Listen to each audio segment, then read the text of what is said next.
Les sources islamiques de la psychanalyse. Chapitre 3. Averroès et les Acharites, une relation complexe. La division du sujet entre l'énonciation et l'énoncé. Dans son ouvrage Le dévoilement des méthodes de démonstration, Kitab el-Kashf, Averroès va revenir sur cette controverse entre les Mu'tazilites et les Acharites. Non seulement il reprend à son compte la position acharite, en validant la distinction entre l'énonciation et l'énoncé, mais encore, il confirme que concernant l'énonciation, kalam al-nafs, l'homme est davantage le réceptacle de la parole divine que son auteur véritable, soulignant ainsi que l'homme est plus parlé que parlant. Voici ce qu'Averroès écrit précisément à ce sujet. Pour les Acharites, le parlant n'est pas agent de la parole. Celle-ci n'est rien qu'un attribut prééternel de son essence, comme la science, etc. Or, cela est vrai de la parole du fort intérieur, kalam al-nafs, mais faux de la parole par laquelle on manifeste ce qu'il y a dans le soi, donc le nafs, et qui est l'énoncé. Quant aux Mu'tazilites, comme ils pensaient que la parole était l'acte du parlant, ils ont dit la parole n'est que l'énoncé. La théorie de l'intellect agent. Averroès n'était pas qu'un simple commentateur d'Aristote.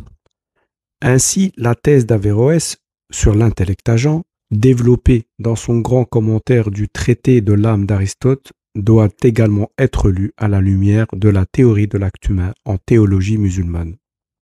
En soutenant que l'intellect agent, par lequel l'homme pense, n'est pas une faculté du corps, qu'il est séparé et unique pour toute l'espèce humaine, Averroès soutient également la thèse acharite selon laquelle il n'y a pas d'autre agent que Dieu, autrement dit que l'homme, au sens propre, ne pense pas.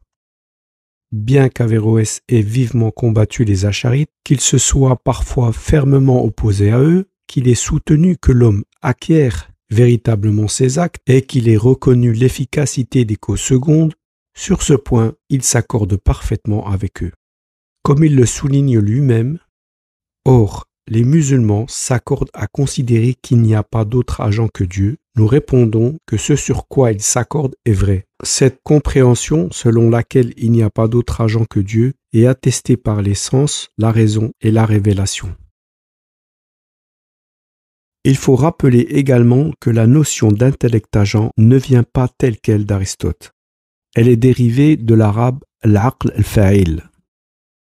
Comme le confirme Augustin Mention, l'expression intellect agent pour traduire le nous poetikos des Grecs vient du commentaire d'Averroès et est passé de là dans l'usage de la scolastique.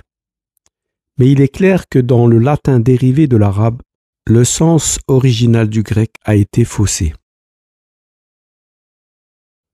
Remise en question de la volonté par le désir. Un autre point important sur lequel Averroès s'accorde avec les Acharites est celui de la remise en question de la volonté. Pour Averroès, les pensées surviennent de deux manières différentes, soit de manière naturelle, la plupart du temps involontairement, sans que l'on sache quand elles viennent ni d'où elles viennent, soit volontairement. Il est manifeste qu'il dépend de notre volonté dès que nous possédons un intellect en habitude de concevoir chaque intelligible que nous voulons et d'extraire chaque forme que nous voulons. Néanmoins, il ne manque pas de souligner par ailleurs que la volonté n'est rien d'autre qu'un désir qui survient en nous à cause d'un acte d'imagination ou de notre assentiment à quelque chose.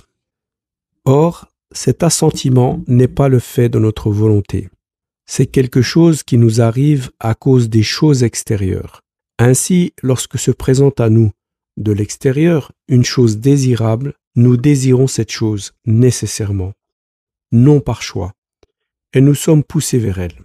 De même, lorsque nous survient de l'extérieur quelque chose devant être fui, c'est nécessairement que nous éprouvons de la répulsion pour cette chose et que nous la fuyons.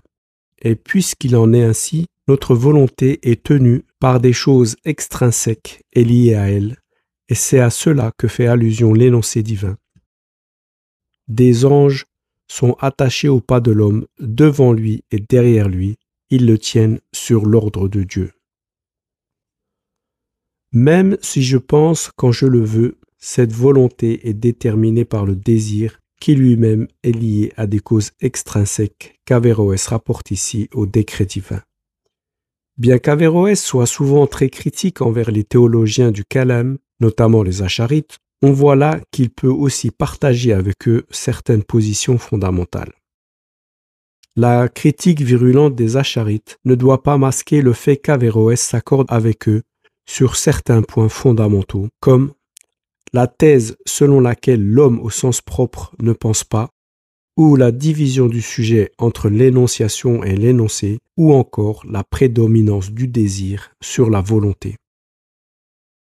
Cette ambiguïté témoigne de la complexité de la pensée d'Averroès qui ne se résume pas à un simple rejet de la pensée acharite ou à un simple commentaire d'Aristote. Cela explique également pourquoi, avec le temps, ses adversaires latins lui attribueront les thèses acharites.